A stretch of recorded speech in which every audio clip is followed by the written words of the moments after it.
एक दिन गौतम बुद्ध अपने शिष्यों के साथ एकदम शांत बैठे हुए थे। उन्हें इस प्रकार बैठे हुए देख शिष्य चिंतित हुए कि कहीं वह अस्वस्थ तो नहीं है। एक शिष्य ने उनसे पूछा कि आज वह मौन क्यों बैठे हैं, क्या शिष्यों से कोई गलती हो गई है।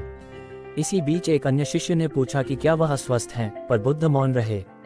तभी कुछ दूर खड़ा व्यक्ति जोर से चिल्लाया, आज मुझे सभा में बैठने की अनुमति क्यों नहीं दी गई है। बुद्ध आंखें बंद करके ध्यानमग्न हो गए। वह व्यक्ति फिर से चिल्लाया, मुझे प्रवेश की अनुमति क्यों नहीं मिली। इसी बीच एक उदार शिष्य ने उसका पक्ष लेते हुए कहा कि उसे सभा में आने की अनुमति प्रदान की जाए। बुद्ध ने आंखें खोली और बोले, नहीं, वह अछूत है, उसे आज्ञा नहीं दी जा सकती। ये सुनकर शिष्यों को बड़ा आश्चर्य हुआ। बुद्ध उनके मन का भाव समझ गए और बोले, हाँ, वह अछूत है। इस पर कई शिष्य बोले, हमारे आश्रम में जात पात का कोई भेद ही नहीं, फिर वह अछूत कैसे हो गया। तब बुद्ध ने समझाया, आज वह क्रोधित होकर आया है।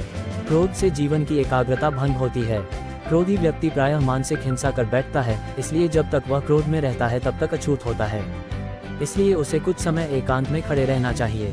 क्रोधित शिष्य भी बुद्ध की बातें सुन रहा था। पश्चाताप की अग्नि में तप कर वह समझ चुका था कि अहिंसा ही मनुष्य का महान कर्तव्य व परम धर्म है। वह बुद्ध के चरणों में गिर पड़ा और कभी क्रोध न करने का प्रण लिया। शिक्षा आशय यह है कि क्रोध के कारण व्यक्ति अनर्थ कर बैठता है और पश्चाताप उसे बाद में होता है, जिसका कोई लाभ नहीं मिलता। इसलिए हमें क्रोध नहीं करना चाहिए। असल मायने में क्रोधित व्यक्ति अछूत हो जाता है और उसे अकेला छोड़ देना चाहिए। क्रोध करने से तन, मन और धन तीनों की हानि होती है।